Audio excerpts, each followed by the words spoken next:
but I would say they really don't know where to start. Would you say that's an accurate reflection? I would agree. I would agree. Like, don't know where to start, and they don't understand the full benefit that they would get from managing it, right? Whether it be through their own internal, like let's say they bring in their own vendor management system or a platform like Zivio and create their own team to manage it, or an MSP like Pontoon. Um, the the benefit becomes one for procurement, it's spend visibility immediately, right? You've got your spend visibility, you're able to onboard, offboard, the tracking.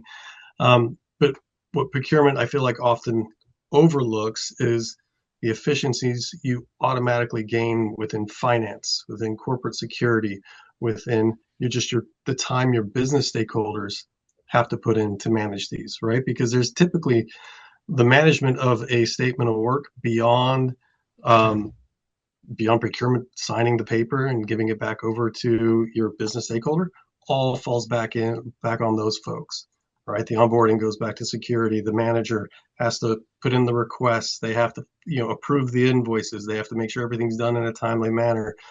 They're tracking multiple requests, putting in multiple requests, potentially across different systems. Whereas if you have a consolidated, centralized system, that's done in one place. And you can see just based on your profile, all the different SOWs you have, all the spend, the people that you have in there doing the work for you, the milestones, the deliverables, the outcomes, which honestly, a procurement team doesn't think about because they don't, beyond making sure they've got the best price, and they've got the outcomes, it goes back over the fence, for lack of a better word, for somebody else to manage. You made some great points there. I think so. Just making a couple of notes here as you're talking, 100% agree with you. There's other things that sort of often get missed as well, like even just like properly documenting in a technology platform your full services supply chain. Making sure it's lined up by category, by competency, all these sorts of things. That helps suppliers get greater visibility. The ones that, if you're measuring performance, the ones that are doing a good job get better visibility within the organization, more opportunities, better relationship. But for all of them, it's that visibility rather than maybe just sitting on someone's desktop or in their contacts, in their black book, whatever. It's like that's so inefficient. The organization, somebody, even just what you were saying about stakeholders, I think that's the ultimate crux of it. Making life easier, faster, safer for them to buy the services they need and get the work done and get great value. That for me is the absolute crux of it. That's what drives the organization forward. And like you say, if they're getting held up by a poor process or trying to manage things on email, team, phone calls, files, Excel spreadsheets, we've seen it plenty of times. And they're not because of this carnage, procurement can't really help them effectively because the amount of the volume of statements of work flying about, if it's not automated, if it's not captured and there isn't a proper process, with the best will in the world, there's no way procurement can stay on top of that volume. It's just the procurement teams are always lean, and that's just it's just crazy. Well, and you talk about like the difficulty of getting started, right? I mean, and I feel like that's where it fails initially so often is because when they build the business case, they're not looking at the people impact across the broader organization. They're looking at the potential cost saves or just the visibility into the spend, consolidating into one system that's a source of truth, which are all amazing benefits, don't get me wrong. But when you're trying to sell it across a multifunctional organization, it can't be, or I guess it could be, but it's more effective if you're going across, HR, finance, corporate security, legal, involving all those stakeholders, your business teams, really building out that benefit to say, look, Tom, you manage, 4 SOWs a year on average, within our marketing group. Those 4 SOWs, the amount of effort that you have to put in, it's probably 20% of your time in a month because you have to, whether it's time and materials, you have to approve and review the invoice that comes in, or if it's a milestone, you have to go back and check. All of that's done now within a system and within an MSP like Pontoon. They manage all that on your behalf. And then if there's an escalation or an issue, all of that resolution happens, outside of you.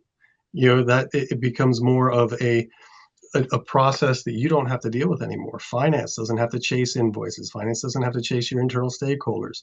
You have a team that does that for you, and it's all managed within one system versus across multiple systems.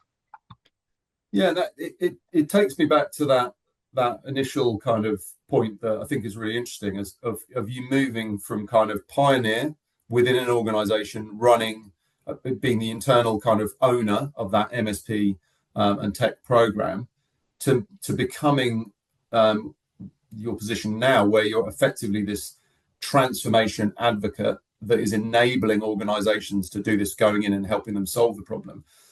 With regards for organizations taking it outsourced and going to an MSP like Pontoon, and bringing in that advisory capability from people like yourself, and that operational capability, and quite often the tech as well.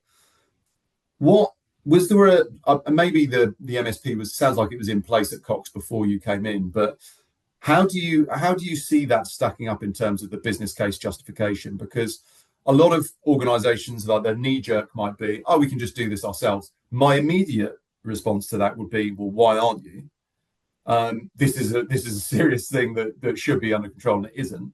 But with lean procurement teams, and lots of other things going on in the business, that always feels like a fairly straightforward argument to me. But it is a strong argument that people put forward. Why don't we just do it ourselves? They do, and I'll tell you what, I candidly, 7-8 years ago, I probably would have been on that same boat, being in procurement. Well, I mean, why do we want to bring in more people? Like, why do we want to bring in an outsider to do this, right? Why do we want to hire someone to do what we can do ourselves? And to your point, the do it yourselves never happens, right? You can say all day long that it does, but I think when people start digging into it, they realize there's more to managing it than the capability of doing it yourself, right? You have to set up an office, almost like a vendor management office within your own company, to do it, right? And you look at most organizations, the vendor management is either done upfront with procurement, either through some third-party risk management. We onboard, offboard the supplier, into our financial systems. We sign the agreements. We make sure there's things in, clauses in place that protect us. Then the actual vendor management itself kicks over to the supplier, or I say supplier, sorry, to the business stakeholder, and then they do the management of the supplier through the rest of the life cycle. So there's not a consolidated place that actually does manage the performance of that supplier, right? So unless something goes egregiously wrong on the business side, procurement never hears about it, right? Or unless there is a misclassification or a fail of something within the systems, or an indemnification issue, legal and risk never hear about it. So there's nothing really controlling and monitoring the performance of that supplier once it's done, right? Once that agreement is signed. And like I said, I have seen subpar outcomes happen all the time, that a manager's just like, well, we got to get something done and out the door. Is it the best? No. But then who tracks that after the fact? Nobody. So there's no record saying, hey, they didn't do a great job. So how do we ensure that they either are performance managed or managed out of our network,